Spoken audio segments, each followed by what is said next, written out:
Radio Ancoa presenta Piedra Roseta, un programa que clarifica la contingencia del país desde la perspectiva de Linares. Jueves 19 horas en el 95.7 FM, en TV5 Linares y plataformas digitales. Piedra Roseta, programa interactivo con un destacado equipo de panelistas.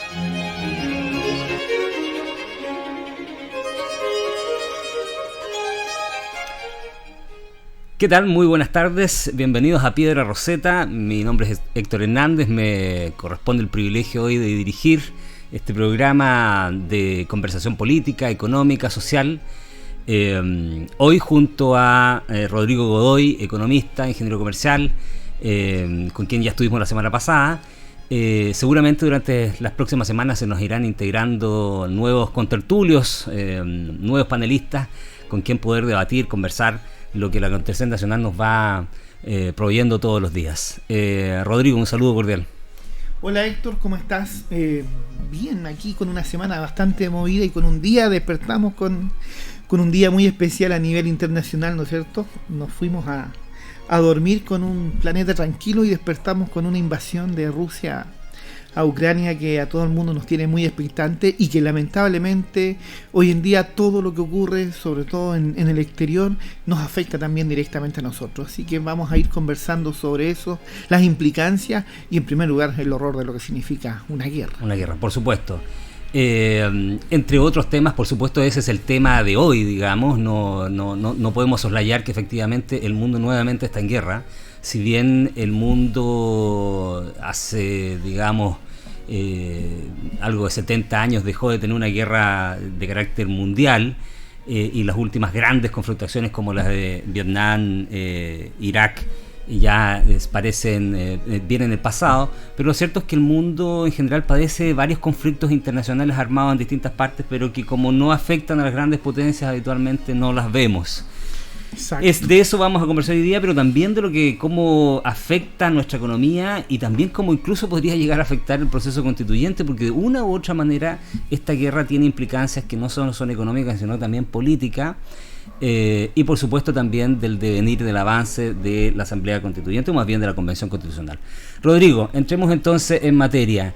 Lo cierto es que finalmente Rusia, dirigida por Vladimir Putin, a quien ya desde Boris Johnson hasta Joe Biden ya le han dicho dictador, con todas sus letras, así por lo menos lo han nombrado, invade a través de las fuerzas militares rusas parte del territorio ucraniano que ellos consideran desde la semana pasada como independiente, e inician una ofensiva militar que aparentemente es de gran escala. Cerca de 200.000 soldados estarían en la frontera ucraniana. Veamos primero qué significa esto desde el punto de vista económico y político para Europa, y luego desde el punto de vista económico cómo nos podría ir afectando en Chile. Bien, contextualicemos en primer lugar de que Ucrania, ¿quién es Ucrania hoy en día? Es una de las repúblicas que se separaron de la Unión Soviética en primer lugar en el año 91, ¿no es cierto? Así es, sí. Y que luego empieza a desarrollar su economía en base a la industrialización. Y ellos ocupan los primeros lugares en exportaciones mundiales en varios elementos como el hierro, como el plutonio, como el tema de ciertos minerales.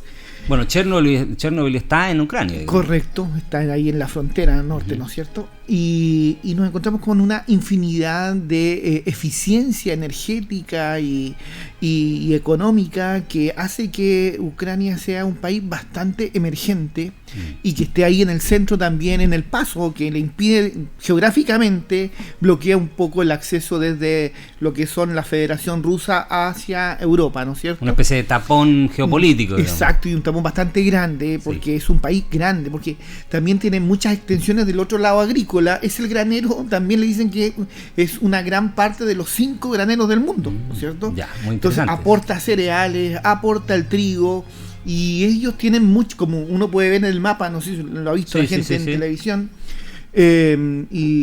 y ver esta extensión geográfica que tiene Ucrania hace de que tenga muchos campos productivos fértiles donde ellos se han ido fortaleciendo. Entonces no solo el lado industrial, la manufactura, también el tema de las armas, son fabricantes a nivel mundial de armas, ¿no es cierto? Y también tenemos una agricultura bastante prominente.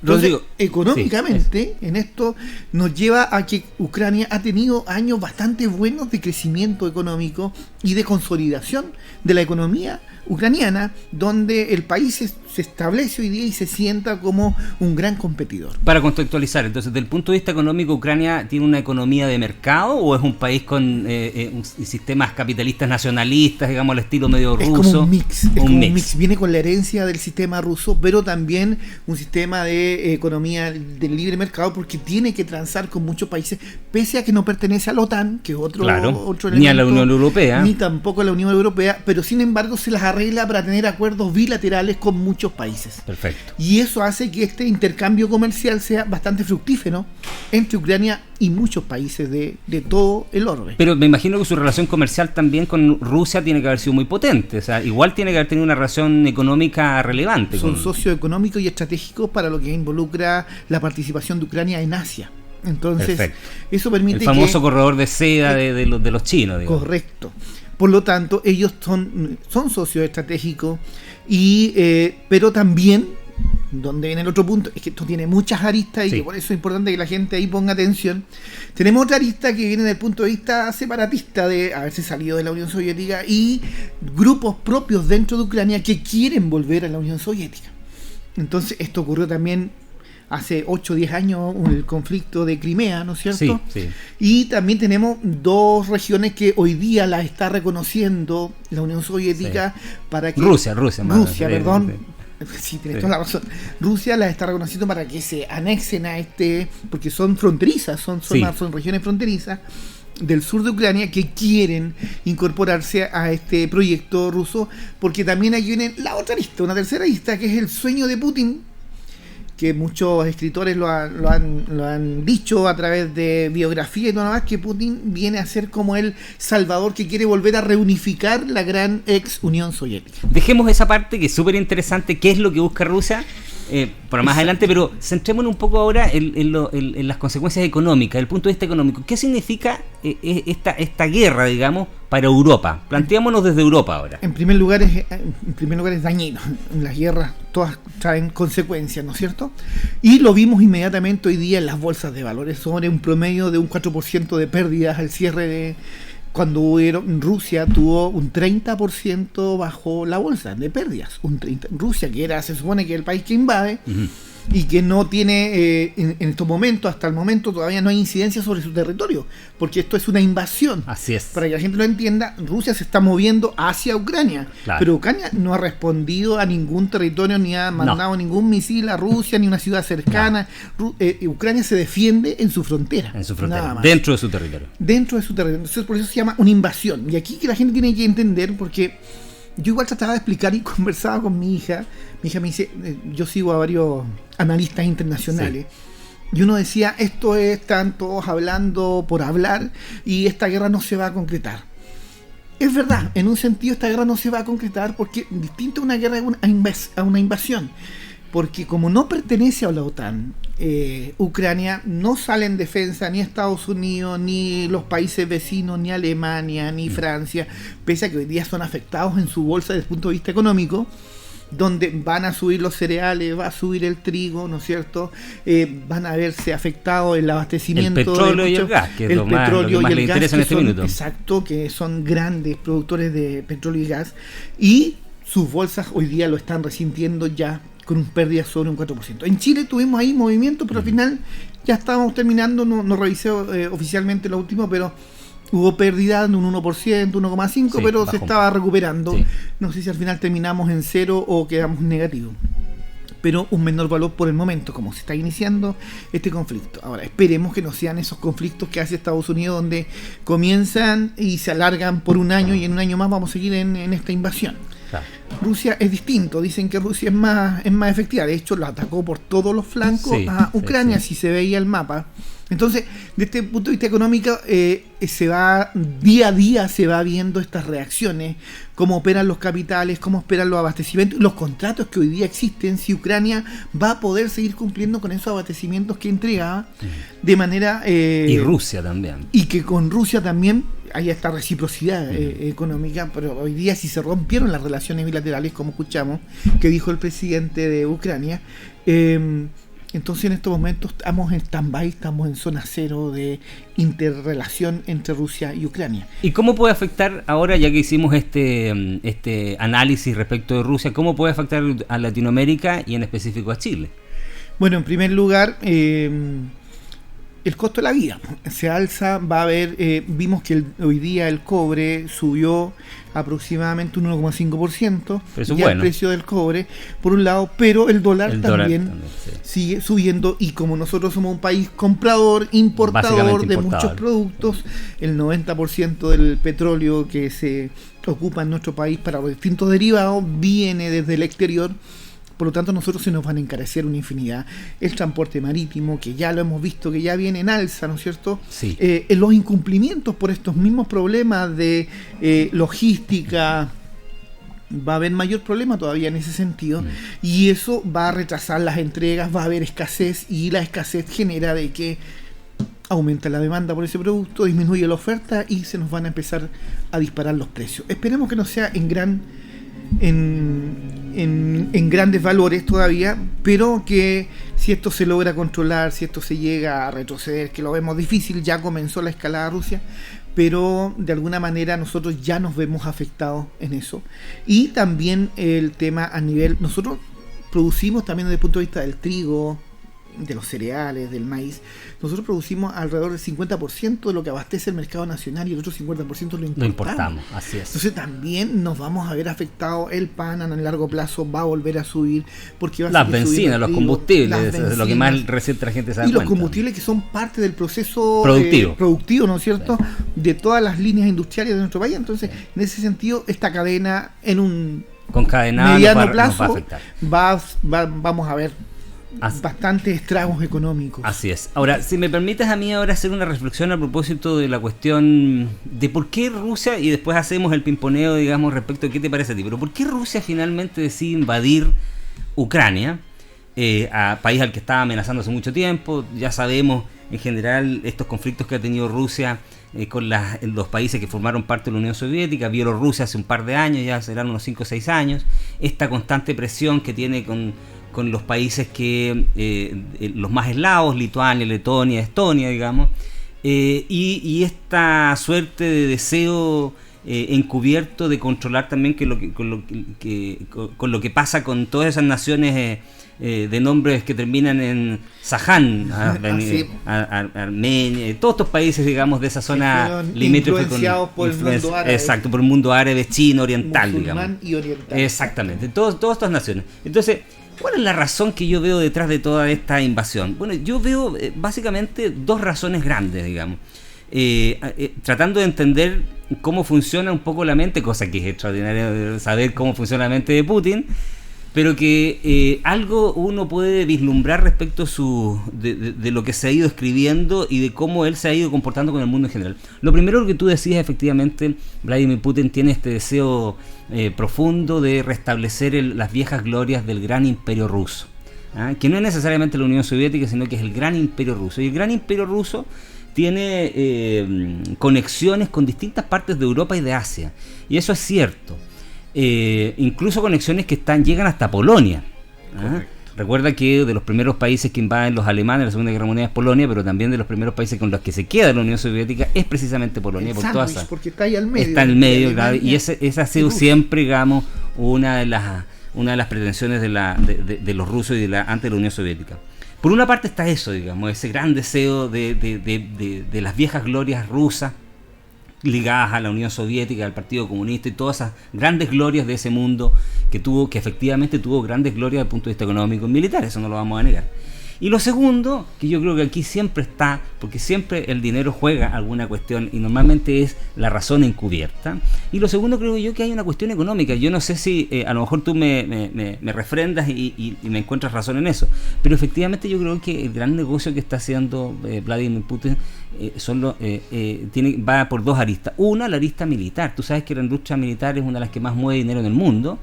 Vladimir Putin hace mucho rato que viene desarrollando su industria armamentista, pero no la ha probado, y por lo tanto todo ese armamento está ahí latente, por lo tanto hay que darle uso. Y en la cabeza geopolítica de las intenciones de estos grandes líderes siempre está el generar dinero moviendo las industrias nacionales. Y por otra parte, como tú bien lo sabes, la Unión Soviética abastece de petróleo y de gas a gran parte de Europa, fundamentalmente Alemania, Francia, incluso Inglaterra, pero fundamentalmente la Europa esa vieja Europa del Este, digamos, y Alemania. Entonces yo creo que hay un tema en juego, porque finalmente mi apreciación es que esta guerra va a ser corta, más bien ni siquiera guerra, porque tú lo dijiste muy bien, lo clarificaste muy bien, esta invasión va a ser corta. Yo creo que finalmente Putin va a estar negociando en poco tiempo, pero va a estar negociando con contrapartes que van a estar muy complicadas, con la soga al cuello, con un invierno que está viviendo Europa también en este minuto, y con la posibilidad cierta de cerrar la llave del gas. Entonces, lo más probable es que pretenda negociar los contratos de esos abastecimientos, y que finalmente lo que esté detrás de eso sea un gran negocio económico. Es una percepción, evidentemente puedo equivocarme, pero creo yo que siempre en este tipo de conflictos, o la industria armamentista o la gran industria del petróleo salen favorecidas de una u otra parte. No sé qué te parece a ti, Rodrigo. Totalmente de acuerdo, y nos hemos dado cuenta a nivel mundial, todos los conflictos pasan por un interés económico, que alguien quiere avasallar a otro o quiere hacerlo desaparecer porque es competencia. Y también nos encontramos con esta pugna eterna entre Estados Unidos y la Unión Soviética, que cada uno demuestre su poderío. También recordar de que Rusia, la Federación Rusa, se deshace de todas sus armas y quedan ahí botados muchos pertrechos que quedaron, que le sirvieron a estas guerrillas chicas, por ley las dejaron ahí, y nos encontramos con muchos países nuevos chicos de la Federación Rusa. Y estos nuevos independentistas que se encontraron con la vieja armada rusa, donde ellos se reinventan y empiezan a trabajar un nuevo formato de armamento. Y eso es muy bien lo que tú dices, o sea, hay una carrera armamentista, quieren probar sus nuevos inventos bélicos, y esta no va a ser la excepción. Y Rusia también quiere seguir el mismo camino que hace Estados Unidos, inventando Occidente, porque aquí también hay otro elemento que son los medios de comunicación, que distorsionan la verdad o se ponen a favor de uno u otro para contar una historia de un punto de vista, porque nosotros hoy día nos encontramos con un conflicto simplemente como Chile, que escuchamos lo que vemos, igual estamos globalizados, pero nos podemos encontrar con la BBC de Estados Unidos que nos informa, nos podemos encontrar con la RAI italiana que cuenta desde otro punto de vista, o sea, pero el conflicto en sí, que uno no lo está viendo en estos momentos, cómo está ocurriendo allá, cuáles son las noticias que se manejan hoy en día en la misma zona, no son las mismas que se transmiten para Occidente o para Oriente. Por lo tanto, nosotros vemos una arista, y nos hemos dado cuenta también con el pasar de los tiempos, este mismo tema de Estados Unidos, que nos enfocan como el salvador del mundo, que quiso intervenir esto, pero otro día mismo lo conversábamos, o sea, el tema de Afganistán, que le ofreció formas de lidiar con Osama Bin Laden, de ajusticiarlo, de luego de repatriarlo, y Estados Unidos llegó y arrasó y se metió nomás, porque tenía otros intereses independientes de esto. Entonces lo mismo puede ocurrir en esta guerra, que hay intereses económicos. Y también nos encontramos con una infinidad de otros elementos económicos asociados al mundo, donde nos vemos que hoy día todo cayó. O sea, hoy día nos demostró que una guerra transversal, sobre todo con potencias alimentarias, potencias industriales, independiente de todo lo que significa una potencia bélica como es la Federación Rusa, afectan transversalmente sobre todo a Europa. Como tú decías, son los abastecedores de Europa del tema del gas natural, del tema del petróleo. Hay un oleoducto que está en proyecto, que se está realizando entre Alemania, que estaban los contratos firmados. Exactamente. Y que los acaban de suspender. Entonces, y nos vamos a encontrar con otro un tema migratorio, donde muchos ucranianos hoy en día, su vecino más amigable, que es Polonia, hacia el noroeste, hacia el noroeste están arrancando más de 100.000 familias, decían hoy día las noticias, que van en pleno como diríamos, huida, emigración. En plena migración hacia este país que los va a, supuestamente debería recibirlo. Y tenemos mucha gente también hacinada en zonas subterráneas, en el mismo metro de las grandes ciudades de Ucrania, donde hoy día el temor, en primer lugar, lo que está viviendo los habitantes de Ucrania, independiente de todos estos elementos económicos que nosotros podemos analizar o lo que afecte, en primer lugar son habitantes, son personas que hoy día no la están pasando bien, debido a las decisiones de los líderes que el mismo pueblo elige. Así es. Ahora, hay un aspecto interesante en lo que tú decías al principio respecto de cómo hacen las guerras las potencias occidentales versus estas potencias europeas del este, digamos, casi orientales, en el caso de Rusia, porque efectivamente cuando Estados Unidos interviene en Afganistán, Irak, en general se introducen territorios que no son propios de su esfera cultural, política, histórica, etcétera. A diferencia de lo que está haciendo hoy Rusia, porque Rusia efectivamente invade un país que tiene gran población rusa, una nación que tiene una historia muy parecida, si bien no son lo mismo, étnicamente no son lo mismo, pero podrían ser primos básicamente. Exacto. Y además de eso tienen poblaciones rusas muy importantes. Entonces, efectivamente, Rusia no entra a un país que es completamente hostil, como sí pudo haber sido cuando Estados Unidos ingresa a Afganistán o cuando Rusia ingresa a Afganistán. Es la famosa guerra que pierde Rusia, se retira, digamos, muy maltrecho de aquella invasión. Entonces, esta es una guerra distinta. Por eso yo te decía que tengo la percepción de que en general esto va a ser una guerra donde Rusia recupera un terreno que considera que es propio, que siempre fue propio, donde tenía gran población rusa, y finalmente anexa esa zona, se queda con esa zona sin dar ninguna explicación más y termina negociando con las potencias europeas los mejores precios de los contratos. Mira, yo creo que incluso si fuera eso, es mucho mejor que una guerra extensa, porque una guerra extensa implicaría que Europa tuviese que entrar a la guerra. Y además de eso, que es extremadamente riesgoso, implicaría que China se viera tentado a probar su potencia militar, que no lo ha hecho nunca.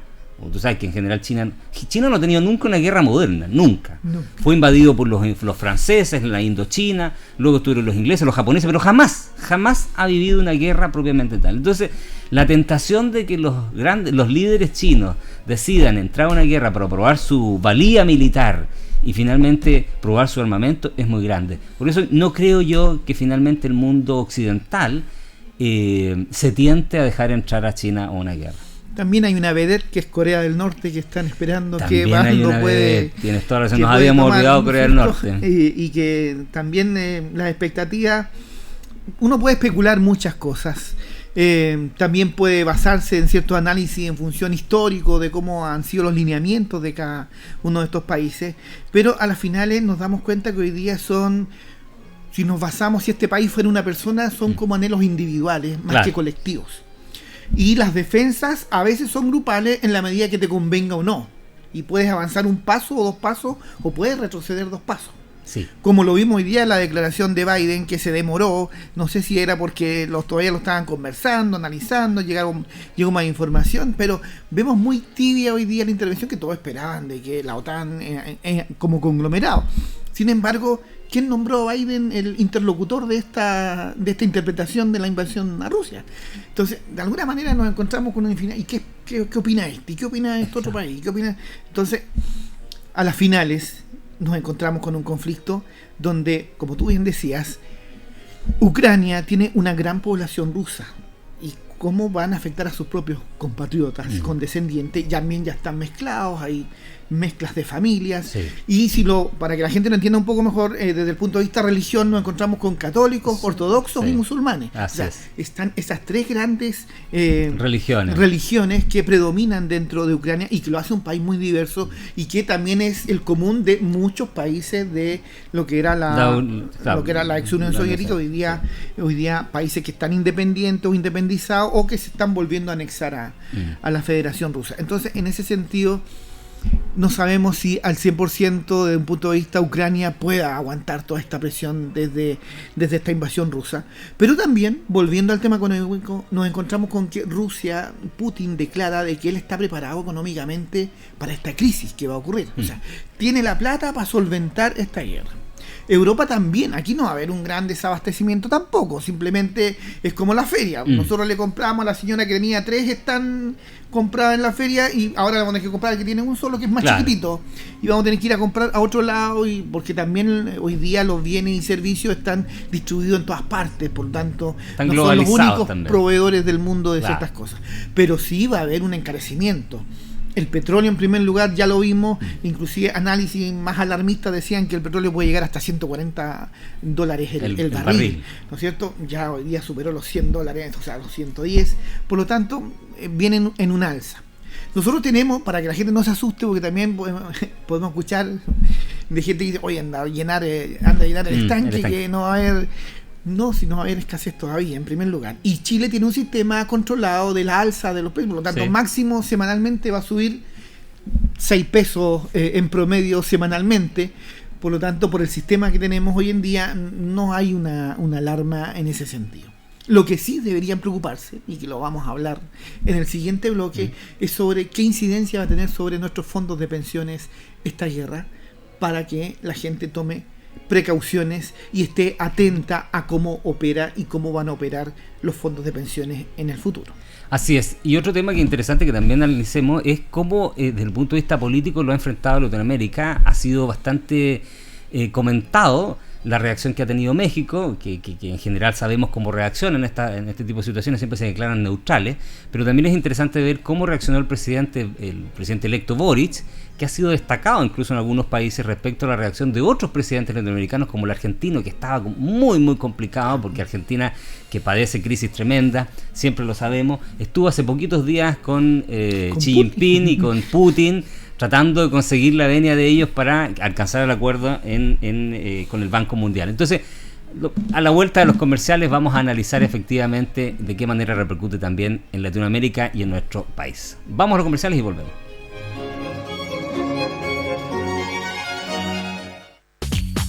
La hora en Ancoa es la hora. Las 7:26.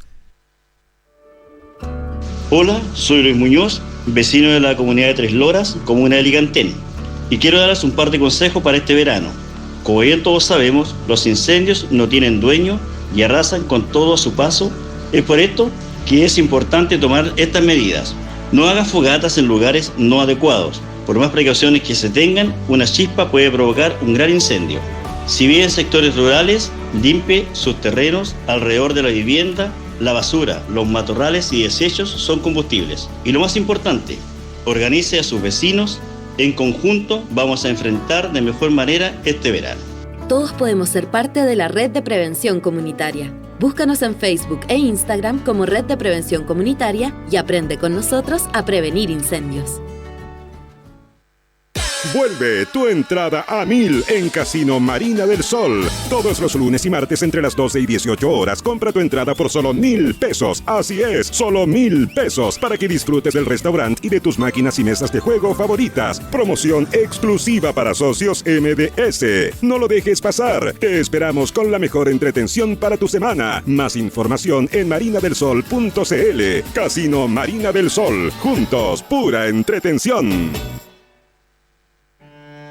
Hoy, estamos enfrentando una de las sequías más grandes de nuestra historia. Y para revertir esta situación, hay 2 opciones. O cuidamos el agua, o nos quedamos sin ella. Ingresa a plansequía.cl y conoce las medidas para mejorar la eficiencia del agua y aumentar su disponibilidad. Juntos, podemos lograrlo. Gobierno de Chile.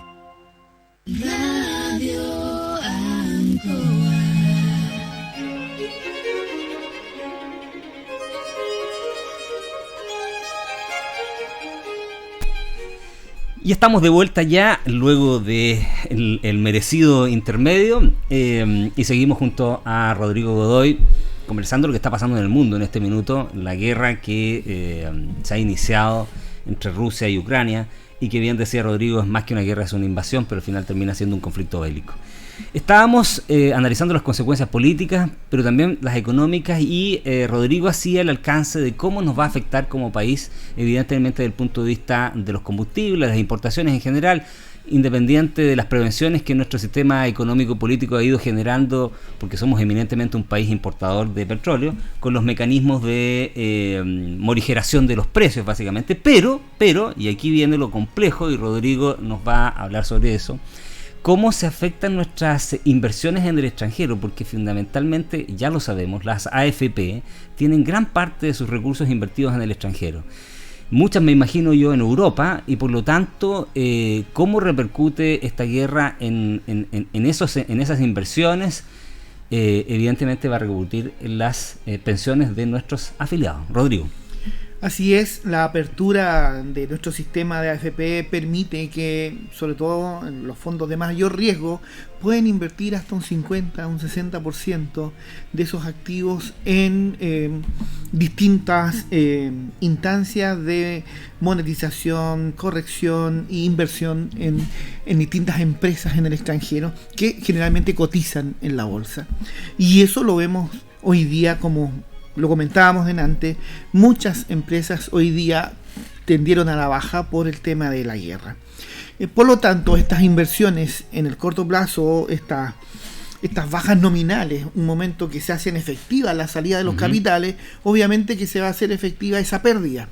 Por lo tanto, es importante que las personas, el llamado es que cada uno de los chilenos que cotizamos en el sistema de AFP, independiente de lo que opinemos de la AFP, eso ya es otro tema, pero hoy día estamos inmersos en este sistema, y lo importante para tratar de proteger que no tengamos mayores pérdidas o inclusive zanjar esa pérdida, es importante estar atento a los movimientos de nuestros fondos. Ojalá que nos ocurran movimientos masivos, pero la gente que está en el fondo A debería por el momento ir migrando a distintos fondos C, D o hasta llegar al E, o parcializar, que se hagan asesorar también por distintas empresas. Pero directamente, hoy en día, los fondos más afectados en el corto plazo, ya tuvimos un mes de enero bastante complejo por la salida de capitales, por estos análisis que hemos visto en función de la situación país, más la recesión económica que se está viviendo a nivel mundial. Por lo tanto, es importante que también las AFP, a través de sus ejecutivos, pongan mucho ojo en qué instrumentos financieros hoy día van a invertir los fondos de todos los chilenos, y también los chilenos estén pendientes de a dónde van a ir moviendo. Es importante tener en primer lugar la aplicación de su AFP, en segundo lugar la primera clave con la cual ingresa a la aplicación, y la segunda clave con la cual usted permite mover esos fondos. Cualquier chileno puede mover los fondos desde la aplicación de su AFP. Y el trámite es muy sencillo, se hace vía telefónica o se hace vía correo electrónico, depende de las aplicaciones de las distintas AFP, y con esos elementos, más asesorías de personas cercanas que tengan conocimiento, que los puedan apoyar, de manera que puedan ver en qué fondos se encuentran hoy día y cómo pueden redistribuir sus fondos, de manera que esta caída que estamos viendo no se materialice efectivamente en los fondos de pensiones individuales de cada uno, porque ya veníamos con baja. Ahora, algunos fondos sí se habían recuperado este último tiempo, tengo entendido los más conservadores, o aquellos que permiten una inversión menos riesgosa, digamos, ¿no? Tenemos dos tipos de informes. Ya la AFP habían entregado el informe anual sobre el año 2021, cómo habían ido, se movieron los fondos desde enero a diciembre del 2021, donde el fondo A fue el más rentable con un promedio de un 6% aproximadamente de rentabilidad. Luego venía el fondo B con 5 como tanto, 4 el C, y ya tuvimos hasta un 3% el fondo E en promedio de toda la AFP. Puede que una AFP tenga distinta, tenga más arriba o más abajo que haya aportado este promedio, pero en promedio todos rentaron supuestamente nominalmente, según la información de la Superintendencia de AFP, en positivo si uno no movió los fondos de enero a diciembre y estuvo todo el año en el fondo A o estuvo todo el año en el fondo B. Solo un paréntesis para que la gente entienda, eso significa que los que sacamos nuestro dinero en su minuto con los retiros, ¿hemos recuperado parte de esos ahorros?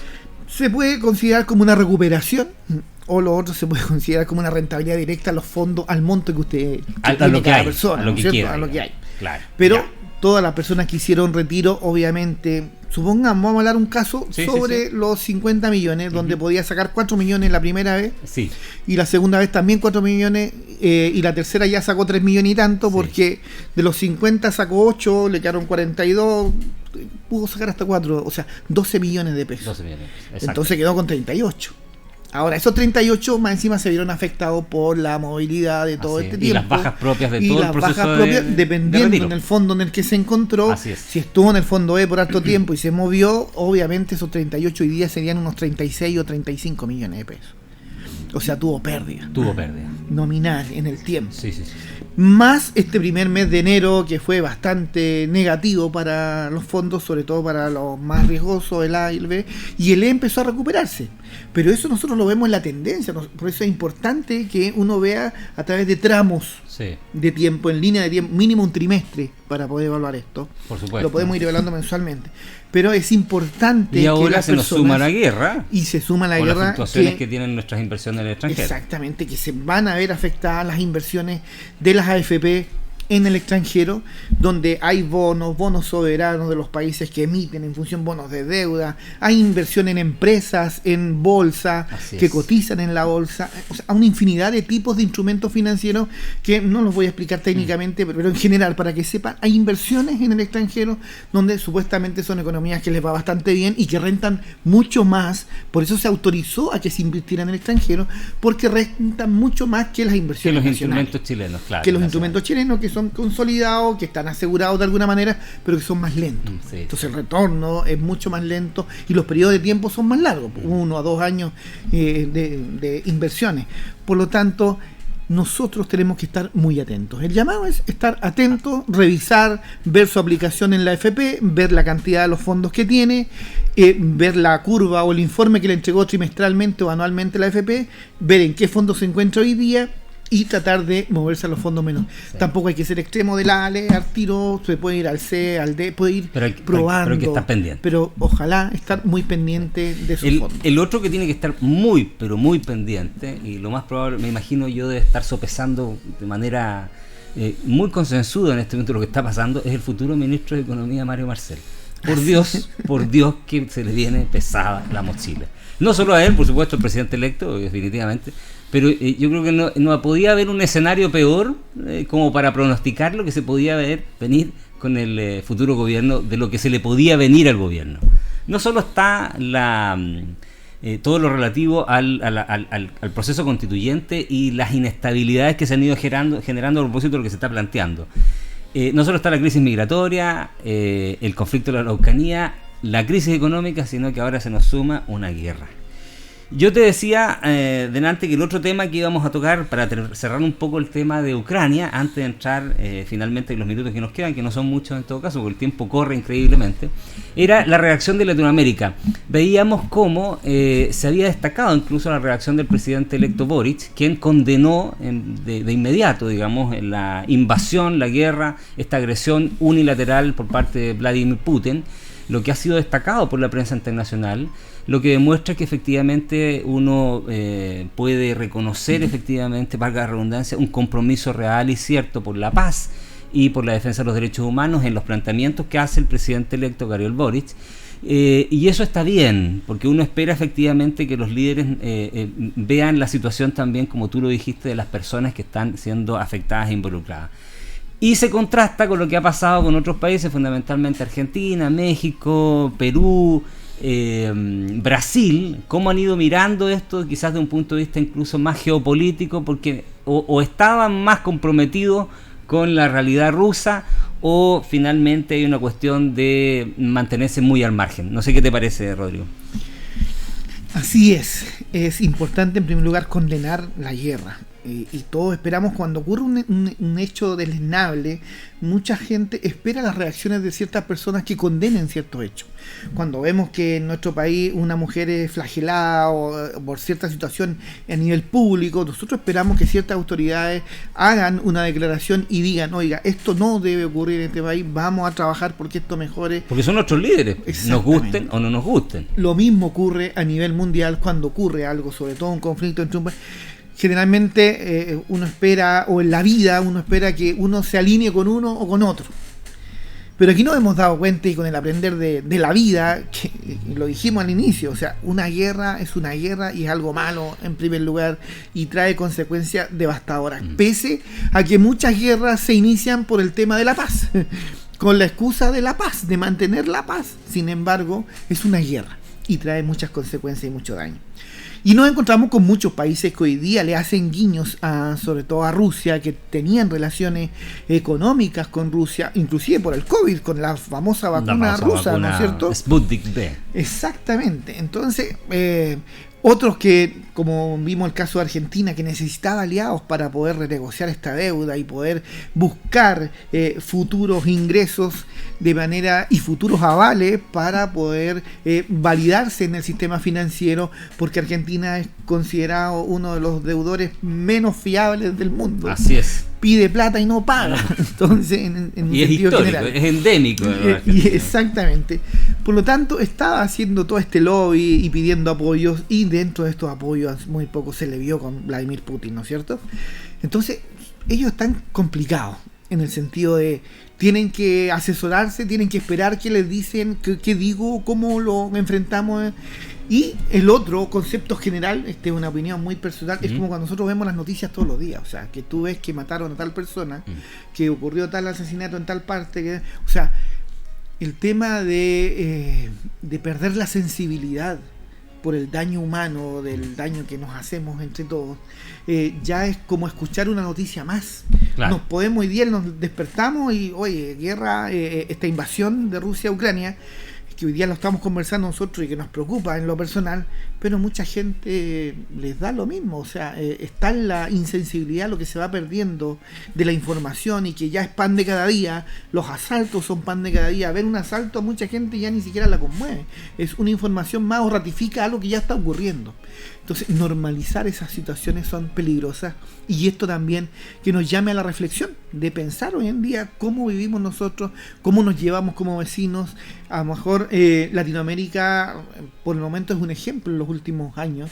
Si bien hemos tenido conflictos, pero lo hemos conversado, lo hemos solucionado por la vía del diálogo, instancias internacionales, cortes internacionales, pero no han ocurrido grandes situaciones.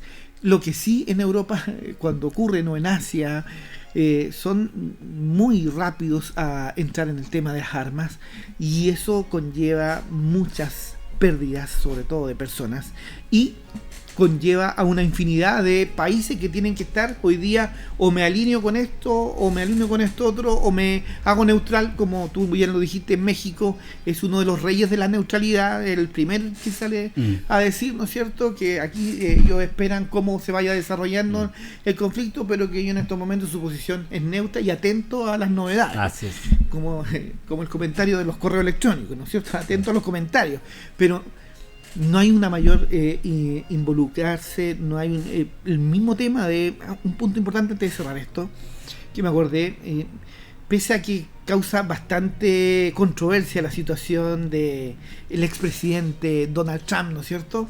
Pero lo que habla Donald Trump hoy día es muy sensato desde el punto de vista de la negociación, porque dice que a un precio de huevo. Qué curioso que hablemos de Donald Trump, porque Donald Trump fue bastante más pacifista. Exactamente, pese a lo que... Recuerda que se retiró de Afganistán, de Irak, dijo, y lo demostró. Y pese a hablar, ser muy elocuente y muy feroz, pero él es feroz desde el punto de vista de la negociación y desde el punto de vista económico, pero desde el punto cree de vista en de la paz, negociación. Exacto, el hombre cree en la negociación, y te con puede intimidar, te puede intimidar con un discurso potente y te puede dejar ahí, pero al final llega a un acuerdo. Sí. Y lo demostró. Y hoy día dijo claramente que esto es como la multa, como las empresas que eluden o que en este país cometen infracciones ambientales, y tú sabes que yo me voy a meter a tal río, le voy a quitar el agua, me voy a beneficiar, voy a ganar 80, pero voy a pagar una multa de 20. Lo mismo está ocurriendo con Rusia. Rusia, lo que dijo Biden, no sirve de nada. Estas sanciones económicas no le interesa, porque va a perder 2, pero va a ganar 10. Venezuela y Cuba son ejemplos, ahí están todavía. Exactamente. Entonces, desde ese punto de vista, que la gente lo entienda y que comprenda un poco estos conflictos, cómo ocurren, siempre están relacionados al tema del poder, al tema de la economía y de el subyugar unos a otros. Y en primer lugar, el otro tema de que a veces no es tanto el bla bla bla de hablar de quién es más fuerte y yo soy más fuerte, a veces lo demuestran directamente con acciones y hechos, y para poder avanzar en el mundo de los feroces, de estos tigres que se comen al resto, les da lo mismo si tienen que pagar una multa o no, porque ellos avanzan. Le tiene un costo, pero aquí está. Estoy beneficio mayor. A asumirlo porque hay un beneficio mayor. Solo para cerrar esta idea finalmente y salir del tema de Ucrania, un viejo refrán romano decía: si quieres la paz, prepárate para la guerra. Y curiosamente, aquellos que hablaban del pacifismo y de desarmar los ejércitos, sobre todo en Latinoamérica, hoy están hablando de reforzarlos, y en Europa están nuevamente hablando de la carrera armamentista. Pero bueno, sigamos ahora con lo que el otro tema que nos convoca, que es el desarrollo de cómo ha ido funcionando la Asamblea Constituyente, y me gustaría contextualizarlo a propósito de lo que ocurrió con este movimiento que se ha levantado, Amarillos por Chile, y con algunas expresiones que han ido surgiendo estos días, porque finalmente estaba como casi en el imaginario colectivo, sobre todo pensando que la prueba ganó con un 80% y que el plebiscito de salida era un mero trámite.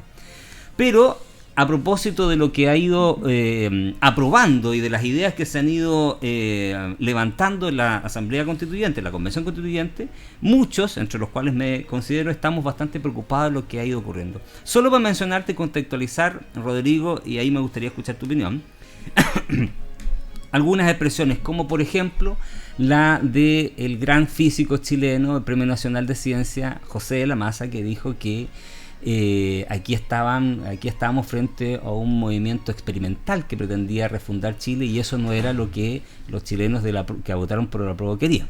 Eso por una parte. Además de lo que ha dicho Christian Banklin, o de lo que ha dicho, por ejemplo, Mario Weisblum, director de 2020, también un académico muy reconocido, que también ha dicho que aquí están aplicando ideas que no se condicen con la realidad cultural o étnica chilena.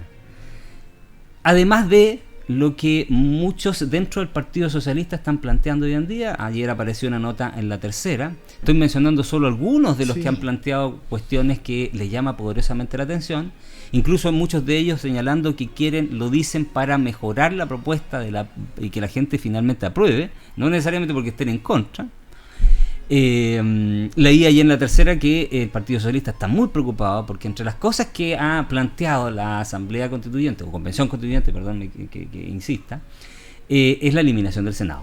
Y el Partido Socialista, por supuesto, ha planteado que eso tampoco tiene que ver con la realidad chilena. Lo dijo la misma senadora Rincón. Aquí hay una especie de que los jóvenes están planteando una forma de ver Chile que no dice relación necesariamente con lo que históricamente ha funcionado y ha existido como instituciones en el país. Entonces, hay una serie de voces discordantes o disonantes respecto de lo que está haciendo la Convención Constituyente, que no son necesariamente gente de derecha, porque al principio se decía, cuando se planteaban algunas dudas, se decía que normalmente estas críticas venían desde la derecha recalcitrante, esa derecha histórica. No son esas opiniones, sino que es gente que normalmente estuvo vinculada al mundo de la vieja concertación o de la izquierda, como se suele decir ahora, democrática. Entonces, ¿hay un cuestionamiento real? ¿O tú ves que finalmente aquí, como lo ha dicho la Asamblea, los mismos asambleístas, es simplemente una nueva forma de ver el nuevo Chile? Vamos a partir por estas opiniones personales para que la gente sepa. Nosotros somos independientes, no respondemos a ningún partido político y tenemos una opinión. Yo solamente voy a recordar un concepto que desde el punto de vista creo que es una exconcertación capitalista que se ve afectada hoy día por acuerdos que ellos mismos concertaron cuando eran jóvenes, hace 30 años atrás. En los años 88 se prepararon, 87, 88, 89, 90, y lo hicieron a través de las reformas que se le hizo a la Constitución del 80, y que predominaron, las 54 reformas, y que predominaron por 30 años y que permitieron esta famosa teoría del chorreo, que le iba a ir bien a un sector que tenía las lucas para poder invertir y que sacar adelante este país, que era una buena idea en general, pero que nunca esa teoría del chorreo llegó hacia abajo, nunca se vio plasmada en forma concreta en los beneficios generales sobre el crecimiento económico del país. Y de hecho, en el pic de esto, cuando Frei es presidente, Frei mismo se vanagloria y se hace autollamar los jaguares de Latinoamérica. Y cuando nosotros nos empezamos a vanagloriar, y en la vida, en cualquier cosa, cuando nos creemos superiores al resto, los batatazos son pero tremendos. Y teníamos otra realidad de una pobreza, que teníamos una pobreza de un 15, un 18%, que todavía no la superábamos, y que venía ayudada por muchas ONG que recibían ayudas del extranjero. Sí. Dentro de ellos también la Iglesia Católica, y me incluyo porque en esos años trabajaba yo para la Iglesia Católica, y nosotros nos financiábamos con proyectos de católicos de Alemania, de Italia, de Estados Unidos. Cáritas y todo. Y resulta, Cáritas exactamente, que nos empezaron a decir en las reuniones, oiga, pero ustedes son los jaguares, entonces ustedes tienen plata, por lo tanto les vamos a ir bajando gradualmente los aportes. Y se bajaron esos aportes. Entonces, para que ustedes se autofinancien, se preparen, pero les vamos a ir disminuyendo de ahora en adelante, porque esta ayuda que le dábamos a ustedes se la vamos a destinar a países con un ingreso per cápita obviamente mucho menor. Sí. Y ahí empezó también otro tema. Pero efectivamente el país ya tenía más recursos. Recuerde que pasamos a ser país deudor acreedor. O sea, igual... Y sin información. Y todas estas modificaciones se hicieron con muy poca información. Por esos años no había redes sociales, la internet era prácticamente nula a nivel nacional. Y se hicieron muchas cosas que nos enteramos 10, 15, 20 años atrás. Pero disculpa, voy al punto donde se habla de que los jóvenes hoy en día... Porque en general yo creo que estamos de acuerdo en ese diagnóstico que tú haces. Pero la pregunta es si lo que está haciendo la convención viene a resolver los problemas que tenía el modelo, que todos sabemos que tenía, pero que no necesariamente quiere decir que era borrón y cuenta nueva. Si esa es la pregunta. Tenemos que tener una convención que está en una gran mayoría por gente joven, que es más valiente y todo. Pero hay una cosa que yo insisto, y todavía estamos emitiendo juicios sin conocer siquiera todavía la redacción completa de estos elementos. Es que, discúlpame, pero yo creo que ahí basta con lo que se ha redactado y se ha aprobado ya como para plantear las alarmas. Y nos estamos encontrando con ciertas situaciones. Ahora, obviamente que son cambios radicales, que son fuertes, con los cuales nos estamos encontrando de algo que fue normal, que fue tendencia y que se aceptó, porque todo el mundo lo hace, nosotros también lo hacemos. O sea, tenemos 2 cámaras porque ocurría en este país, en nuestro otro país, y funciona bien, entonces 2 cámaras anda bien. Una que regule a nivel nacional y la otra que supervise a la otra que está entrando en las regulaciones, ¿no es cierto? Sí. Que en el fondo eso es lo que ocurre en nuestro país hoy en día. La Cámara de Diputados tiene 2 roles: una, promover ciertas iniciativas, y lo otro es canalizar las iniciativas del gobierno de turno, que por ley tienen la facultad para introducirlas y que ellos las analicen, las aprueben, y viene un Senado y las puede ratificar o las puede simplemente... Habitualmente las mejora, históricamente las ha ido mejorando. En general, ¿no es cierto? Es un sistema bicameral. Lo que sí generó un estatus, porque tenemos un Senado que dura 8 años. Esas cosas son perfectibles, ¿no es cierto? Absolutamente perfectibles. Entonces, en ese sentido, dejar una sola cámara, pero ojo, también hay que informar a la gente que esa cámara no va a seguir con los 155 miembros que tiene. Se está promoviendo una cámara que aumente en la cantidad de miembros, ¿no es cierto? Casi a 300. ¿No es cierto? Y que sea más representativa desde el punto de vista de esta declaración plurinacional, ¿no es cierto? Y desaparecer, es que también si tú amplías una cámara y tener el Senado, o sea, estamos duplicando prácticamente la cantidad de representantes y el tema de las decisiones. Entonces, esto es lo que he leído yo en forma de interpretación personal. Tú me corriges si yo estoy también desde un punto de vista jurídico en algunos errores. Por favor, no tengo ningún problema. No hay problema. Pero de lo que yo estuve leyendo y viendo los análisis de distintos personajes, nos encontramos con un sistema que trata de promover una participación tripartita, donde va a haber un presidente, un vicepresidente, como un encargado de ministros también. Entonces, y eso hace también que tenga que trabajar, que esté ligado también a este sistema de cámara, de unicameral, o simplemente desaparecer, como una de las propuestas de desaparecer el Senado, ¿no es cierto? Entonces, de alguna manera siempre va a haber comunicación desde el punto de vista político y administrativo. No hay una desconexión que digamos que esta cámara va a hacer y deshacer, en primer lugar, y es de representantes. Entonces, desde ese punto de vista, y con esta aparición de los amarillos que tú nombraste al principio, que también es parte de esta conversación, o sea, ¿cómo vamos a rajar vestiduras de sistemas donde amarillos y los que sean, que estuvieron ahí, que tuvieron la potestad de poder manejar esto, de poder ayudar, de poder mejorarlo, y como el mismo discurso de siempre, o sea, estuvieron ahí, tuvieron la oportunidad de mejorarlo y no lo hicieron, y se beneficiaron e hicieron también vista gorda de muchas situaciones? Entonces se ve muy radical estos cambios, se ven bastante fuertes, pero bueno, creo que también tienen la oportunidad de que se conozca de mejor manera y se explique de mejor manera cómo se pueden implementar. Sí. Bueno, ya nos queda un minuto, déjame cerrar y redondear. La gracia de estos programas es que uno siempre queda con la sensación de que hay mucho que conversar y debatir. Yo precisamente tengo una opinión contraria a la tuya. Creo que efectivamente aquí lo que se está haciendo efectivamente es experimental. Que no necesariamente porque en otros países no tengan 2 cámaras quiere decir que el mejor ejemplo es el unicameral. De hecho, en los países, y por eso siempre es bueno ver la experiencia, en los países que lo tienen funcionan mal. Tenemos el caso de Perú, que es el caso más cercano, donde funciona pésimo, donde efectivamente el presidente rota constantemente sus ministros, donde la calidad de las leyes es aún más baja de la que tenemos en Chile, donde la disgregación de movimientos políticos impide que se generen consensos y acuerdos, que es propio de la democracia. Por algo la democracia funciona en base a los acuerdos, por lo que los ejemplos que tenemos de unicameralismo son muy malos en general, y a eso súmale, y me quedan exactamente unos segundos antes de terminar el programa, y le voy a dar la palabra a Rodrigo, que algo tiene que decir en un punto varios, súmale a eso que además los unicameralismos son propios de las dictaduras, y en Latinoamérica tenemos 2 que todo el mundo conoce, Venezuela y Cuba, entonces son peor todavía reflejo y ejemplo de aquello. La próxima semana seguramente con más panelistas conversaremos más de estos aspectos, debatiremos más, pero dejo los últimos segundos a Rodrigo, que algo nos tiene que comentar. Bien, cerramos el tema de convención constitucional. Sí. Nos vamos a ir informando más para que le entreguemos también a la ciudadanía, a nuestros auditores, una información más detallada. Yo voy a un punto que espero lo tomen a bien las personas. Yo hago un llamado al director de tránsito de la Municipalidad de Linares que revise su sistema de atención de público en el tema de renovación, sacar licencias de conducir. Lo viví en carne propia. Yo vi personas que llegaron a las 5 de la mañana para tocar 18 números esta semana, porque también el departamento tiene gente que está con COVID, no hay reposición de funcionarios, simplemente falta uno y hay uno menos. Entonces es indigno, y esto es por mucho tiempo. Simplemente yo que tengo esta tribuna, yo creo que esto se puede mejorar. Hago un llamado también a los concejales a que hagan su trabajo y supervisen y vayan a ver lo que ocurre a las 8 de la mañana, vayan a ver lo que ocurre a las 6 de la mañana, la fila que hay, de manera de que... ¿El invierno?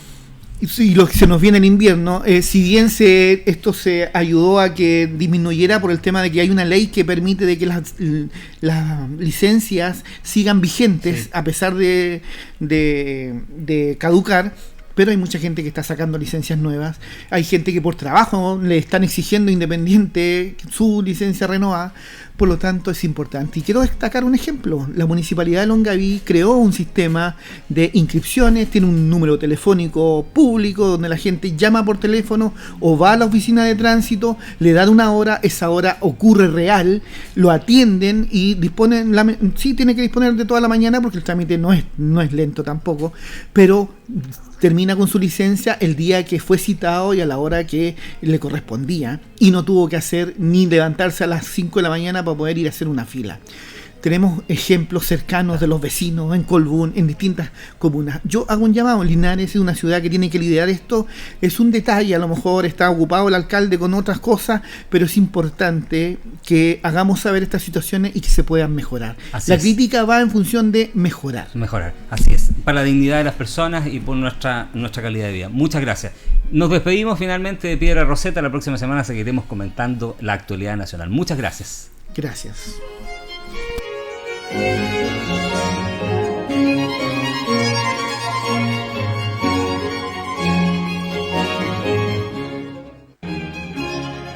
Radio Ancoa presentó Piedra Roseta, análisis de la actualidad y la importancia de conocer el nuevo orden. Informarse es vital.